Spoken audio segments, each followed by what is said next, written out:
doesn't record that. That was some sensitive information. Okay, and so I'm just going around the map. I really do feel like a fish out of water in TVT games. There's nuances. I understand the higher level stuff. I have played StarCraft for 10 years, but I haven't played certain matchups. I'm not in depth. I have no in-depth knowledge about TVTs, and so I know there are nuances going on between TVT games that I'm not seeing, and I feel kind of it's unfortunate. I feel bad that I can't elaborate in detail about the stuff these Gosu players are doing, but I'm sure there's a lot of little itty bitty nuances that just makes them even more Gosu that I'm not seeing, and so we see Tarson doing a very, very, very good harassment here. Managed to take out this space over here. It always impressed me how well these players perfectly place their tanks away from each other. They're within range. The range is longer than sight on tanks, right? And so they'll place their tanks just within reach of other tanks, but they don't see the tanks yet, but they know they're there, right? And so when they siege them and scan ahead or let the other tanks get first shot off of them, they'll have instant sight that's slightly longer than their range, and so or at the same distance as their range, and so they'll be able to shoot those tanks. And so it just always impressed me. Like this, for instance, if Tarson scanned over here, this tank would actually be able to hit this turret, I believe. It's just so well placed. They scan and they see it there and they know exactly where to place the tanks. That's always impressed me, because Terran is, I believe, one of the hardest races to play. Protoss, I've played that for 5+ years. Protoss is one of the easier races to play. Zerg, I would say, is also one of the the second easiest race to play. And so we see Tarson leaving his SCVs, not mining their minerals. And so we can kind of get a feel for strength by counting shuttles. And so we see 4 here. It's pretty much mobility. How much mobility do each of these players have? If we look at the map, we see Tarson doing an excellent job taking this expansion away and this expansion away. And so Terran has to take this expansion up here. And so it's more unfortunate for him because he has to defend this base that's all the way up at the 12 o'clock position. And see here, just looking at what's going on. Oh no, don't want to do that. There's a bunch of clients over here. All right, see, now this is what I'm talking about. This perfect spacing. He'll scan, and I just love the way Terrans do this. It's such a chess game. Of all the games, of all the type of race dynamics in this game in regards to mirror race matchups, I think Terran versus Terran is the hardest. It's just so insane. If it's not the hardest, then at least it's the longest, because all their games always fucking take so long to play. It's such a mind game, such a psychological game. Okay, so we're just going to look at the resource supply count. It's 149 for Terran and 153, so they're pretty much on par in regards to units. Whether their ratio of offensive units to worker units is different, probably is. I don't know, probably about the same. But we have this nice little line of defense down here. I'm just going to look around the map. We have a bunch of tanks appropriately placed, so it looks like let's do some base counting here. We have 1, 2, 3 for Tarson, 1, 2, 3, 4 for Terran. And so even though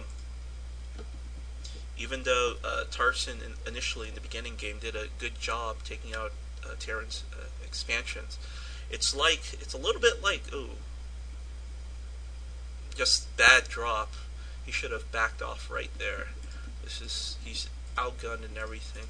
In war, you always send in forces that greatly outnumber your opponents in order to overwhelm them, or at least send in a small strike force, not to directly engage large armies, but just do harassments. And that was neither. That just ended up badly for Tarson right there. He can't afford to give away free units like that to Terran, because Terran is ahead resource-wise at 2300, and about he has a 1300 mineral advantage, about the same number of unit counts, and so we see Tarson looks like he's trying to push out, but Terran's there. So the battle is turning more towards the center of the map. It's a lot like a chess game. A lot of the conflict, builds up on the periphery of the map, and then all of a sudden explodes in the center of the board, in the center of the map. It's just who has control of the map. You can kind of think of it in terms of priority, kind of like concentric circles.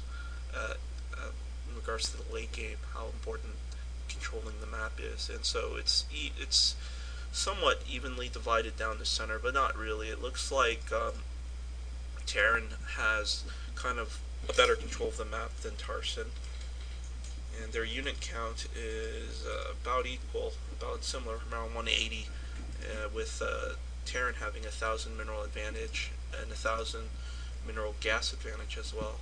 And so resource-wise, this is at the point of the game where you have so much resources and you're maxed out on supply. It's just so pivotal that you get the right units to counter your opponent, and not only counter, but if you decide to take the offensive, get the right units in order to do a good push. And so this is like one of those gamble things. Terran, I guess, knows he has some sort of advantage, so he's just throwing up turrets, which is a very good idea.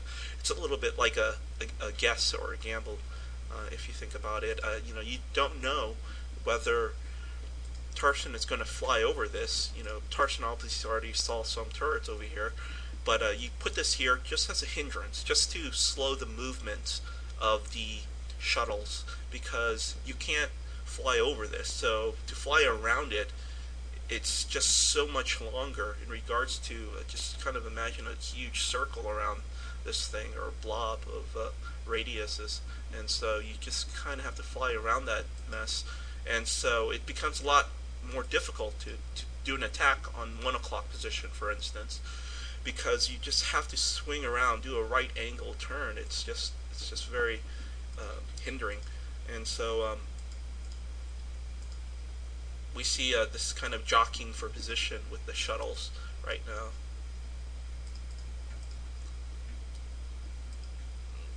These tanks are here to protect this base, because this is so susceptible to some sort of push, where if you just get tanks here, you lose that spot, like what Tarson was doing down here to Terran. Terran can't use this. This base has become useless now. This mineral patch has become useless now for both sides. It's like North and South Korea.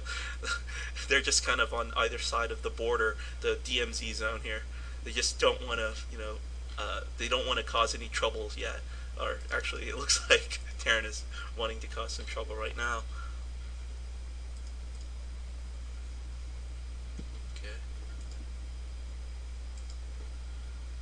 Good move by Terran. He's taken out this area. Gas is very important in the Terran versus Terran game, in the late game, because you just need those tanks. You just need those battle cruisers. You just need those whatever shuttles. All very gas intensive, and so you didn't see it earlier, but I've already seen this game, and Tarson dropped his these groups of tanks and Goliaths over there with the shuttles and took out that turret. But it looks like that may be a bad thing, but at the same time, it gave Terran time to move his forces into position to defend the 1 o'clock position, because this 1 o'clock position has this base and this expansion.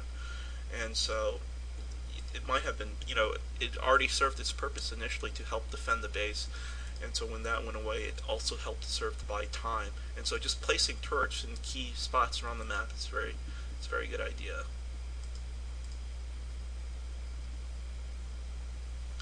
So if we draw a line down the middle of the map, we see that